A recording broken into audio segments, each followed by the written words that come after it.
Welcome back to another episode of Set the Stage to Engage. Today we're going to be answering all of your questions. So we had a lot of people submit questions on Facebook, Twitter, Instagram. So we are going to be tackling those today and giving you the best answers that we possibly can. Yeah, we're going to try. So here we go.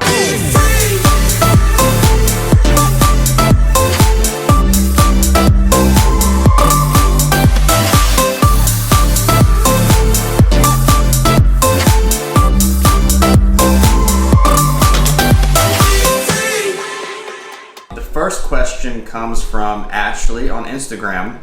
She says, what is your teaching schedule like? Do you teach every day? And how are you able to travel or put on conferences in the middle of the school year? So we actually got this question from a lot of different people. Yes, this was probably the number one asked question, so that's why we decided to start with it. Yep, so you want to tackle this one? And then I'll chime in? Sure, gladly. All right, so Wade and I are actually teachers at a school in Atlanta, Georgia called the Ron Clark Academy. We are a private school, but the only reason we're a private school is because we also have an educator training program that takes place on Fridays of our school year, where visiting educators from all across the country and the world come and visit our classrooms, sit in our school. We host workshops with them. PD. Ron and Kim host workshops with them. All of the teachers at RCA. Right. It's a really, really cool experience. It's actually called the RCA experience. Yeah. And so what's really cool about our school is that every single teacher in that building is so passionate about changing education, changing the game of education, and making education what it really should be. Right. Something that is held in high regard, something that is respected, something that kids cannot wait to do every single day. And so because of that, all of us are on the same page with our beliefs and our visions and our goals. And so since we are a private school, our schedule is actually different every single day. Yeah, so I'm in charge of the schedule, and so it will change because we don't have substitutes, number one. And so if someone's out, we just take on that additional time. It's crazy. And so another reason why the schedule changes every day is because we conduct PD. And so you may see us on Instagram or social media going out to a school and conducting PD, but what you don't see is us flying back to teach that afternoon or the morning or vice versa. So it's catching red eyes, catching early flights. And so what happens is if we are out for a day of PD, which I will say that Wade and I, Ron and Kim have mentored us through this whole season of our life. And so we make sure that we accept very few PD requests during the school year, because our number one priority will and forever be our students. Bottom line. Teachers. There is no other explanation for that. We'll teach forever. And so what happens is, say that we are gone for a day of PD. When we come back that next day, we will pick up our hours that we missed the day before. So we will have longer classes, or perhaps we'll go out and do a PD in the morning. We'll get back for afternoon classes. Our students get the same amount of hours with us every single week, whether we do a PD or not. We aren't going to go out to share with other teachers if our students are suffering because of that. And so our focus is always our students, their academics, their needs, our relationships with them. That always will remain a priority. And to kind of follow up with that, I mean, we teach at a middle school, and so we're departmentalized as well. So I just teach social studies right now, as Hope just teaches science. And so it works out that way as well, to where we're not missing, if we miss part of a day, well, we're not missing teaching all of these kids the whole entire day. And so it really works out. We also start school a little later. So we start after Labor Day, so we can do that PD when all the schools are going back. So you'll see us in a lot of schools in August, but then you'll notice throughout the year that those are few and far between. Aside from Get Your Teach On, which we typically schedule on holidays where we know we were going to have a day off on our calendar, so that way we're not missing a lot of time with that as well. Prep for Get Your Teach On takes place after school hours all the time. The weekends, that's when we're prepping for that. It's not during the day in our classrooms by any stretch. Go. So we just, presenting for us and being able to share with teachers is just icing on the cake to what we love doing, which is teaching. It's just that next level. Yes. However, people ask us all the time, so y'all are doing so great with Get Your Teach On and all these things, when are you going to quit teaching and just do that full time? The answer to that is never. Ever. We will give up everything else before we give up teaching. That is our heart and soul. I was out of the classroom for 1 year when we actually moved to Atlanta to work at RCA for Wade, and then they ended up bringing me on in development. But that whole entire year, even though I loved the people that I was surrounded by, I was the most miserable I had ever been. And that is because teaching is truly my passion. It's what excites me. It's what makes me so happy every single day. When I'm in that classroom, I'm just telling you, it's my happy place. And so without that, I wouldn't have motivation or desire to help anybody else, because those students are what fuel my soul to continue doing this and changing the game for them. Because when I look at them every single day, I'm like, this is why. This is why I'm going and helping other teachers, because they have these kids sitting in their classroom every day too. Exactly. So that's the answer to that question. So thank you for reaching out to us for that one. All right, this next question. You got the next one? It's from Shannon on Instagram. And it says, where do you get the energy? So the energy, y'all, I'm telling you, if you don't take care of yourself, number one, and if you do not have a certain priority in your life, you won't have energy, number one, for yourself, and then if you don't have energy for yourself, then for your kids as well in your classroom. So Hope and I mean, we work all the time. Everyone at RCA, they work all the time too. And so we always say you need to have an accountability partner. But when you have an accountability partner who works their brains out just like you do, then you have to kind of step back and kind of humble yourself and say, am I really resting? Am I really doing what I'm supposed to do? And so we make it a priority, number one, to try to eat as good as we can, and then to exercise. I mean, I think that really, really does help. I mean, your body is your temple. If you take care of your body, you'll be able to do more things. But honestly, I mean, we're exhausted, but we just push through. I mean, sometimes you just got to push through. And there are many days where I will go and I'll do a PD, and I'm just so tired. I don't even want to walk out there. But as soon as you hit there, you have to realize, yes, it's just like your classroom. You have to ignite that passion. You have to exude it. And once you do that, the people out there will give it back to you. Same thing in your classroom. Your kids will give it back to you, and that's kind of what fuels us with our energy. Number one, we choose to do all of these extra things. We don't have to do all of these extra things. We choose to do them because we truly love them. When you have something that you love to do and you're so passionate about it, I think a lot of energy just comes naturally. Those are all the right answers. Yours is very politically correct. It's the right answers. But I'm gonna tell y'all the truth. So come on in. Because here is the honest truth. It's not a secret. We don't always have the energy. No. We definitely do not always have the energy at all. There are so many days when I'm laying in bed and I just want to cry because I'm like, I cannot get up right now. I just cannot. I just need another hour sleep. I just need another 2 hours sleep. There are days when I'm going through the day and I am like painfully exhausted. My body hurts. My brain hurts. Everything about me hurts. However, it's a mindset. It's a choice that we make every single day when we get up to give that day 100% of who we are. Right. Now that doesn't happen. We don't have a perfect day every day, and I never want for anybody to think, oh, they have the perfect life, the perfect day. We have hard days, rough days, days where we question what we're doing, days if we question if we're making a difference. We get sad. If we're reaching these kids. We get worn out. But at the end of the day, when you choose to do something in our minds, you choose to do it. Right. And if we're going to do something and we're going to make that decision, we're going to go at it 100%. And what we find happens is that a lot of times when we get ourselves in that mindset early in the morning and we say, all right, let's get it, let's go after it, the rest of the day goes better. It's not always the case. It goes better. But a lot of times it is. And so we are not perfect. We do not just have unlimited energy. You can ask my mom, you can ask anybody who knows me. There's days that I sit and cry. I just cry, and I'm like, I have asked Wade, I have sat in closets in the fetal position saying, I'm quitting everything. I'm giving it all up. I'm done. I can't do it anymore. But it's just like once you recover from that and you recognize the purpose and what you're doing and why you're doing it. And I feel like God placed us on this planet to be educators, and we are in this for Him. We are just His hands and feet on this earth doing His work. And if I'm going to do His work, it is going to be the very, very best that I can. So. Yep. I mean, that's, in a nutshell, that's what it is. I mean, you do get tired. We do get worn out. But it's not for us. We're not doing this for us. We're doing it for Jesus at the end of the day. So. Okay, this is from Michelle on Instagram, and it is, what is Get Your Teach On? Get Yo. Get Yo. As we like to call it. So I guess I will start this since it's kind of my brainchild, mine and Indiana Jones. Yeah. So Get Your Teach On is we call it an engagement experience for educators. It is for kindergarten through now 6th grade teachers and administration. We've grown quite a bit over 2 years, where we want teachers to come and experience engagement. What does it feel like to sit in a room where you are 100% engaged and just kind of captivated by everything that's happening in that room? Because what we want to show them is how that feels, because we're hoping they will then take that feeling back to their classrooms. And we have people tell us all the time, I've never forgotten anything about Get Your Teach On. I think about it all the time. It's always, it's always in the back of my mind when I'm teaching. So engagement experiences stick with you forever. That's what we found with our students too. So the story of it is, quickly, Deanna and I were actually in Vegas at PD, and we were going to different sessions and we were doing different things, and we have traveled a good bit together and done some PD, and we were just like, this can't be it. This cannot be it.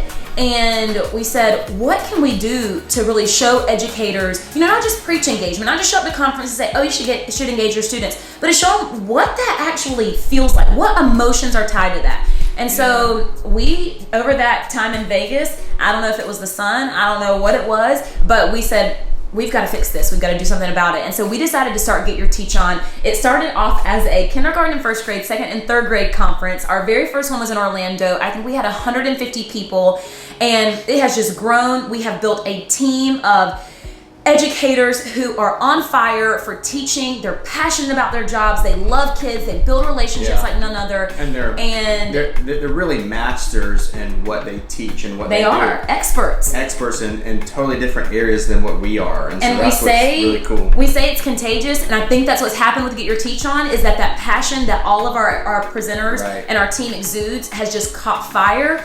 And in 2 years' time, we have gone from 150 roughly educators to the first conference to now we're hosting our first national conference in San Diego this weekend with 2,500 teachers. Everybody is so excited to be there. It is the best energy. It is electric. Sometimes I'm speechless when I even think about it, and just humbled by the fact that we get to do this. Like, we get to. I mean, it's and be with this team and as you're talking, it's weird because that's happening, but then we're also blessed to be able to work with the RCA family and do kind of the same thing, but in a totally different way. And so to be able to do that, it's like the Spider-Man thing, right? When you're given talents and you're given gifts, you have a responsibility to share those. What works, what doesn't work, and I think everyone on the Get Your Teach On team exudes that, and just 100%. Full of just get down, get after it, work hard. They've got grit, they've got hustle, they are going after it. Yeah. And Wade and I do sit back a lot and we're like, whoa. Like, we crazy. work with the best of the best in the nation at RCA, and we partner and team with the best of the best in the nation at Get Your Teach On.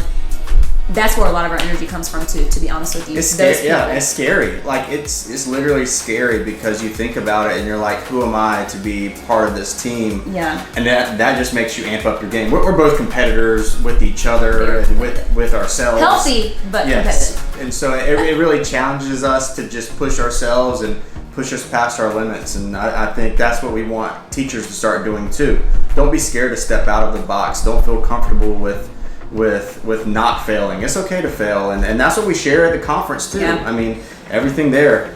So Get Your Teach On, what happens is you register for a grade level. So we currently have a K1 room, and then right now at our national conference we have a second grade room, a third grade room, a fourth grade room, a fifth and sixth grade room. However, some of those will be combined for other conferences. Yes. But you come and you spend the day, and we break down engagement in all of the major content areas. We want you to leave with strategies. You leave with hands-on resources that you can take back to your classroom and implement them. The materials, the hard goods, amazing Get Your Teach On swag that so many has been materials. Designed by Hosea Berto and Co. Just the team putting all of their heart and soul into everything that goes home with you, and teachers leave inspired, motivated, just really, really passionate for this job, because that's how we should feel. We should be proud to be teachers, and I feel like we all leave Get Your Teach On, and we are proud to be in this business and proud to work with kids every single day. And so that in a nutshell is what Get Your Teach On is. And if you want more information, we do have a website. It's just getyourteachon.com, or on Instagram. We share a lot of different resources there as well. We're also on Facebook. We do a lot of lives.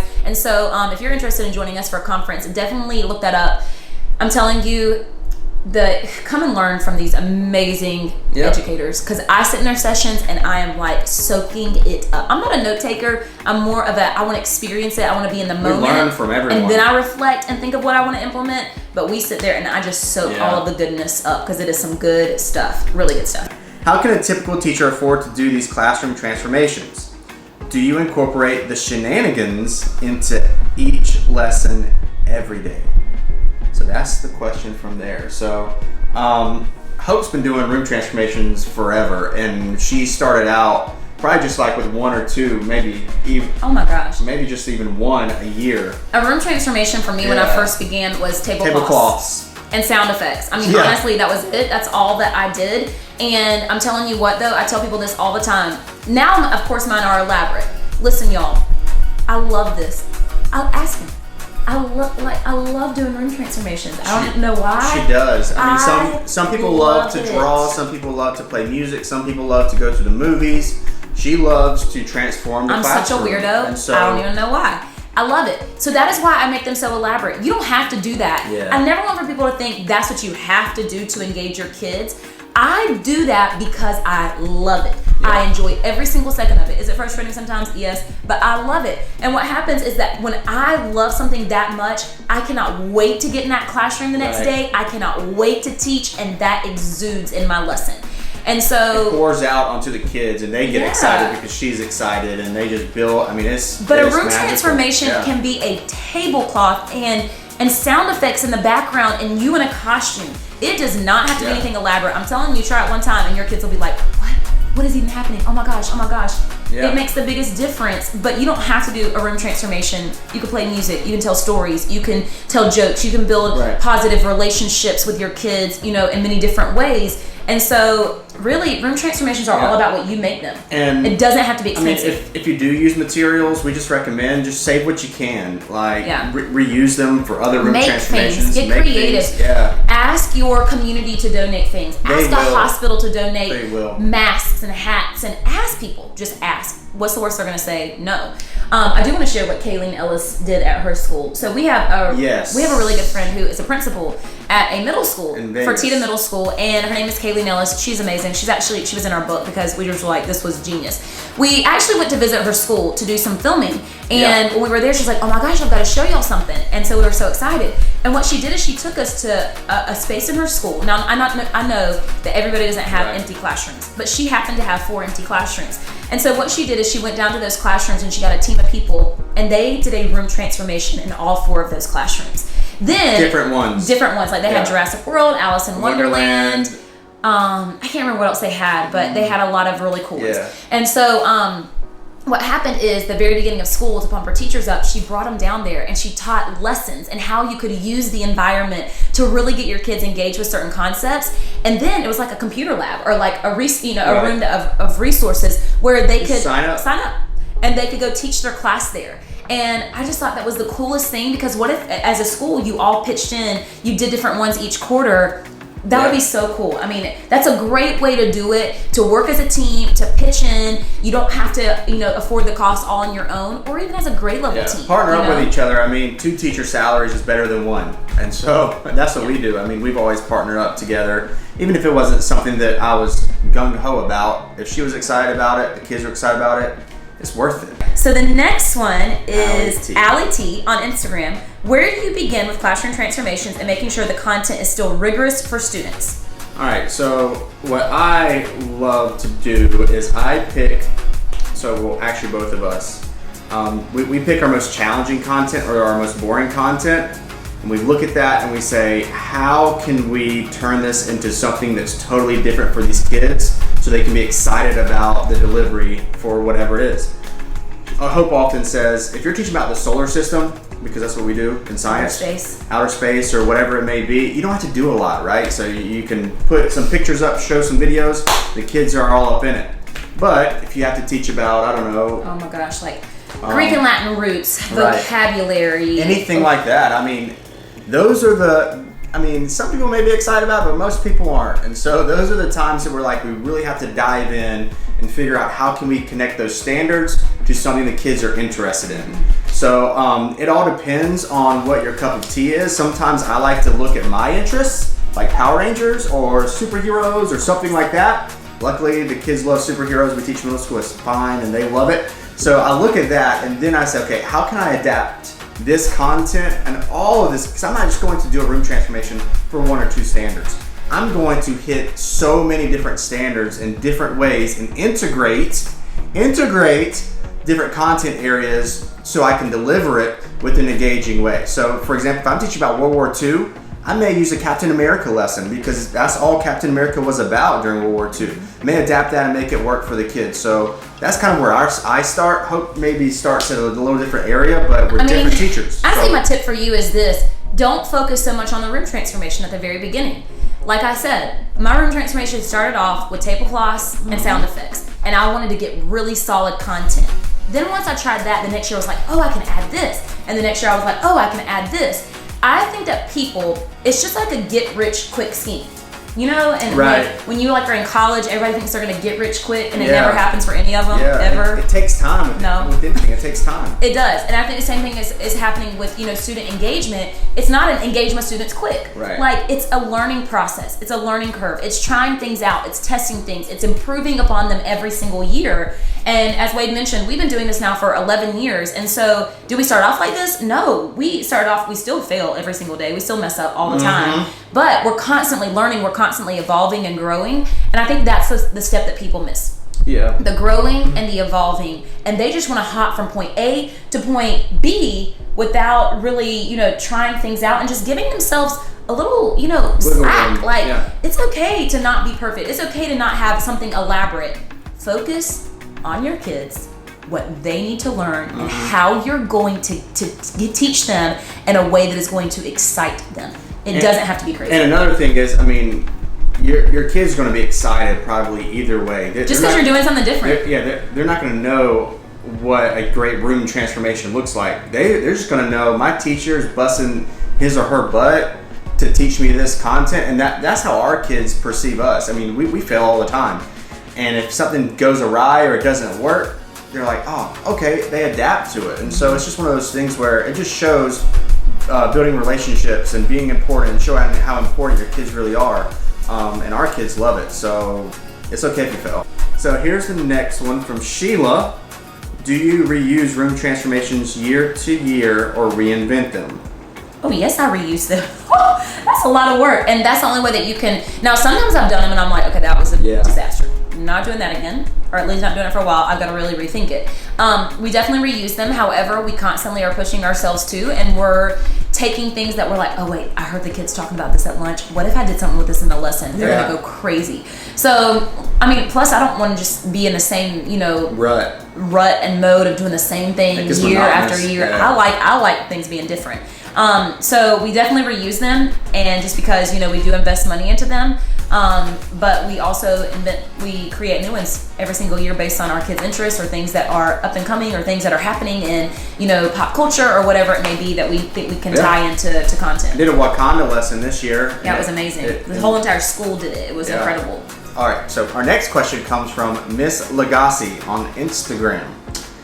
Is there one common practice that teachers do a lot that you don't think is that is a best practice? So I had to teach math to the whole entire grade level, and y'all, I do not like math. I like math. Dr. Jones, I know you're probably watching. I like math. I was just scared of math and scared to teach math. So math is STEAM, right? But I couldn't tell my kids, oh, here we go. I don't really. So, I had to gain confidence, number one, on how to teach math. So constantly studying, constantly looking at it. Because I wasn't going to go into the classroom and say, all right, guys, I really don't like math. Oh, I hate when people do because that. If you do that, they're not going to like it either. It's one of those things this really isn't a practice. I think it's more of a habit more than anything else. Our last question from Carrie, and it comes from Instagram. If you had a magic wand, what would your dream education system look like? Oh, gosh. Well, first of all, I don't think there's any such thing as perfect anywhere you go. So I'm not looking for a perfect educational system. I think if it was perfect, then it would be boring. Like you wouldn't have any challenges. You wouldn't have anything that you have to challenge yourself with. And there's always going to be problems. But my dream education, which is why I do my dream education system, which is why we do what we do all the time, and why I do what I do, is walking into a school where kids are running in the door. They can't wait to learn. Are there challenges? Sure. Are there things that's going wrong? Of course. But they want to be there. They truly want to be there. It kind of really blows my mind, but doesn't surprise me at the same time, when kindergartners who have not even been to school before, they know nothing about school, already don't want to go. And I talk to teachers all the time about that has become the perception of education. because it's what has been passed down from them, from their parents and their parents and their parents. And I'm telling y'all, there's nothing that's going to change that perception. No standard, no assessment, no political, whatever. None of that is going to change it. It has to be us. It starts with teachers. And so I want to create classrooms that are magical, classrooms that kids feel confident in, that they want to participate in. And that is why we're so passionate about student engagement, because we have taught students who were reluctant learners, who didn't want to be there, who had all the odds stacked against them, and we showed them what education can look like, and that changed their whole mindset and made them successful. And so that's what my dream world of education would look like. Yeah, I mean, I piggyback right because we're in this together, and so it's pretty much just... We're all in this together. But, yeah. I love to sing, y'all. She does all the time. I sing all the time. One thing I would like to add on to that is kids feeling safe and teachers feeling safe and comfortable in the school environment, and continue to foster that environment of kids wanting to be there, but also empowering them to want to learn and be excited about learning, whatever content that may be. And so just creating that magical component with that rigorous content, and challenging kids and allowing kids to fail and them being comfortable with failing. I think that's really important, and teachers are afraid to do that and to create that community in the classroom for that to happen. And so we've got to learn how to build kids up to make them feel safe about being wrong, and then correcting them and fostering a magical way to do that. We could go on forever because there are so many different issues and aspects of education that we would love to change, love to fix, love for it to be different. But our focus, because we've seen the impact that it can have and the change that it has, is engagement. Right. And I think, that kind of encompasses that relation aspect, knowing your students, providing them with representation in your classrooms, allowing them to see themselves represented in multiple different areas and books and lessons. All of that we feel like is truly encompassed in what we define as student engagement. And so that's why we're on this mission, getting that message out there to as many teachers as possible, inspiring them, trying our darndest, letting them know that they're not alone in trying to make education what we know that it can be. And so that would be my dream education. So thank you so much for all of your questions. I mean, we had tons and tons and tons. So we hope to at least see you at Get Your Teach On or the Ron Clark Academy, or maybe we can come out to your school. I don't know. We are going to be coming at you back when we get to the fall time with a lot of content, what we're doing in our classrooms. We're trying out this whole vlogging thing. We're just seeing where it goes. Another avenue to collaborate with teachers and collaborate with you guys. So we would love for you to follow us along on this journey. And as Wade mentioned, like and subscribe. We'll see you guys next time. Peace. Bye, everybody.